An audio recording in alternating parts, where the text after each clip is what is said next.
Nah, di sini yang saya mau tekankan adalah passive income.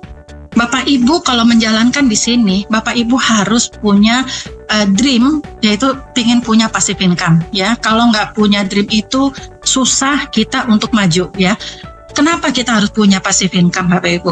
Di semua bisnis, kalau entrepreneur, kalau kita pemilik perusahaan, pasti kalau perusahaannya maju ya pasti kita akan punya income dari itunya ya, dari bisnisnya. Tapi kayak saya kemarin saya pebisnis, saya kena dampak dari pandemi gitu ya.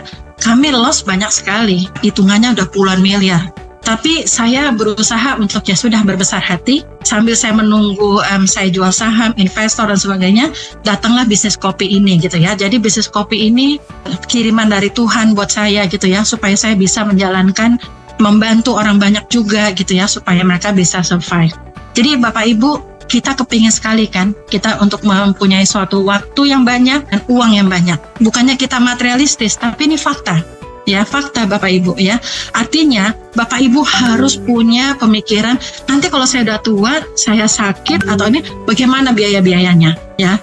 Beruntunglah ya kalau pegawai negeri mereka punya pensiun ya. Tapi bagaimana kami yang sebagai swasta dan sebagainya? Jadi Bapak Ibu harus punya passive income demi anak-anak kita semua gitu ya.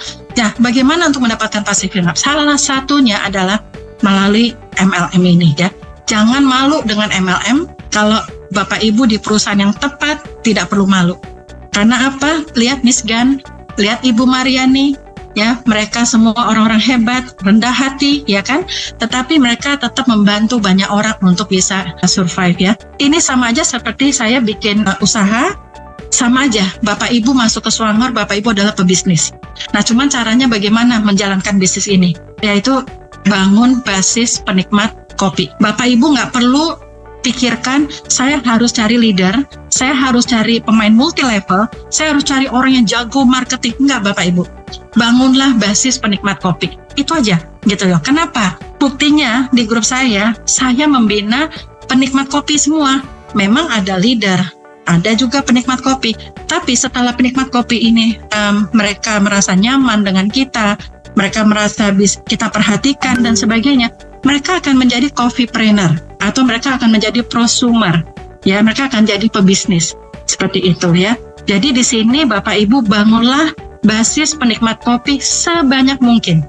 Ya, jangan cuma 1, 2, 3 orang, tapi sebanyak mungkin. Buka kartu namanya Bapak Ibu di dalam handphone, yang terdekat itulah ditanya, Bapak Ibu minum kopi nggak? Ini ada kopi kesehatan baru masuk ke Indonesia, bla bla bla bla bla bla, seperti itu, ya. Dan kadang-kadang ada yang tanya, ini kopi ini halal nggak? Tentu halal, ya, tentu halal. Karena apa? Kopi ini dikirim dari Malaysia. Malaysia kan negara syariah Islam, ya, seperti itu. Nah, dalam waktu dekat saya dapat bocoran dari manajemen bahwa nanti tahun depan kalau memang ini kerjasamanya sudah sah, kan kemarin bulan Juni udah ada tanda tangan ya untuk halalnya Malaysia dengan halalnya Indonesia ya gitu. Nanti di kotaknya kopi nanti akan ada kayak odol, itu akan ada Jakim halal Malaysia seperti itu. Tapi Bapak Ibu jangan nunggu itu keluar. Dari sekarang kalau Bapak Ibu ngerasa ini adalah momentum untuk aku sukses, ya Bapak Ibu harus melangkah. Jadikan area Bapak itu semuanya grupnya Bapak. Daftarnya gratis kok. Daftarnya gratis ya. Jadi Bapak Ibu bangunlah basis penikmat kopi.